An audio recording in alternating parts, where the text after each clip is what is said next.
आज सुबह हावड़ा स्टेशन पर कटिहार एक्सप्रेस से एक दिल दहला देने वाली घटना सामने आई है।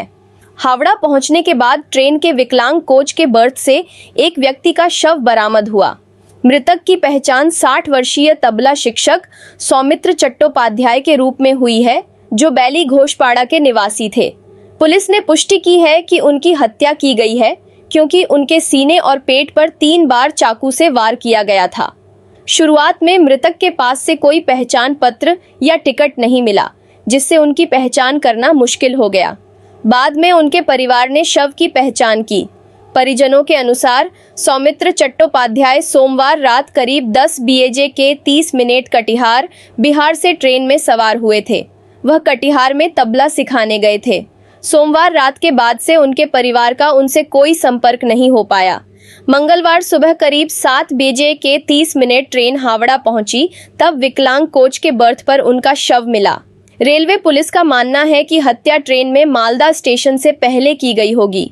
मालदा और उससे पहले के स्टेशनों के CCTV फुटेज की जांच की जा रही है। इस दर्दनाक घटना ने एक बार फिर ट्रेन में यात्री सुरक्षा पर सवाल खड़े कर दिए हैं। घटना की सूचना बिहार रेलवे पुलिस को भी दी गई है और मामले की गहन जांच जारी है। यात्रियों की सुरक्षा सुनिश्चित करने के लिए रेल प्रशासन को सख्त कदम उठाने की जरूरत है।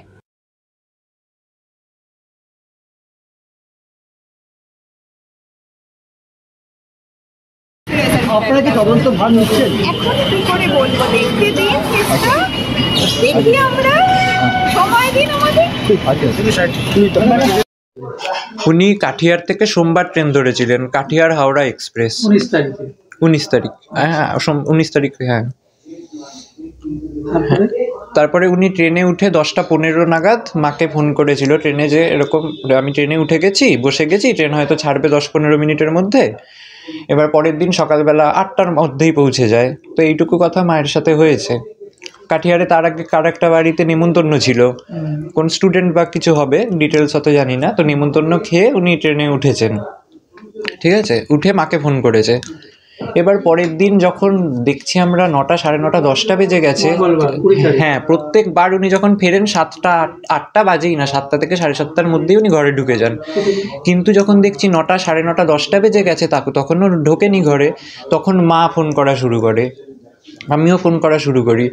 দেখছি যে ফোন সুইচ অফ আসছে। এবারে আমরা হয়তো ভেবেছি ফোন টোন হারিয়ে গেছে বা চুরি টুরি হয়ে গেছে, ওই জন্য হয়তো কোনো মানে রেল পুলিশের কাছে হয়তো কমপ্লেন লেখাতে গেছে বা কিছু, ওই সব প্রসেসিংয়ে হয়তো দেরি হচ্ছে, হয়তো 12টা 1টা 2টোর মধ্যে হয়তো বাড়ি চলে আসবে।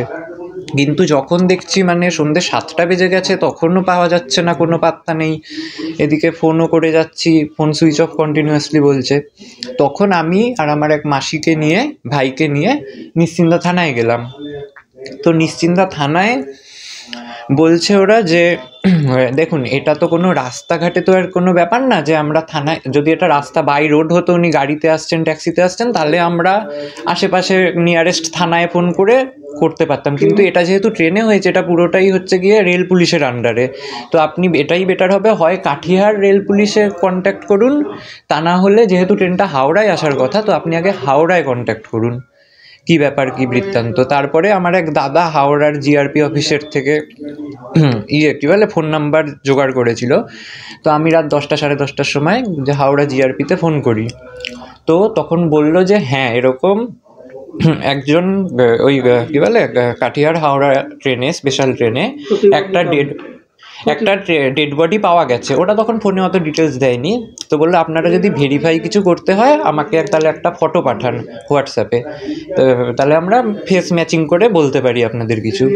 তো তখন আমি হোয়াটসঅ্যাপে ওনাদের পাঠালাম 2টো ফটো বাবার। ওনারা তারপরে বললো আমি 10 মিনিট পর ফোন করছি। তো 10 মিনিট পর ফোন করে বলল যে দেখুন, আপনি যে ফটো পাঠালেন তার মধ্যে আমি বলতে পারি 90 থেকে 95% ফেস ম্যাচিং হয়ে গেছে। এবার আমাদের তো রুলসে নেই যে আমরা পুরো প্রথমেই ডাইরেক্ট 100% বলে দিতে পারি না। তো বাকি 5 থেকে 10% এটা উনি কিনা সেটা ভেরিফাই করার জন্য আপনাদের আসতে হবে। হ্যাঁ, তারপরে তো গিয়ে দেখলাম বাবাই মার্ডার হয়েছে একদম, মানে ছুরি দিয়ে পাঁজরের এখানে একটা মেরেছে। বাবার সঙ্গে ফোন ছিল আর ব্যাগ ছিল, মানে যেরকম কলেজের ব্যাগ হয়, ব্যাগে এবার ওনার সব ডকুমেন্টস, পাসবই, আধার, টাকা পয়সা এভরিথিং। মনে হচ্ছে এটা দুষ্কৃতীদের এই যে নিরাপত্তা কোথায় তাহলে? সেটাই তো, ট্রেনের মধ্যে রিজার্ভেশন কামড়ায়। হ্যাঁ।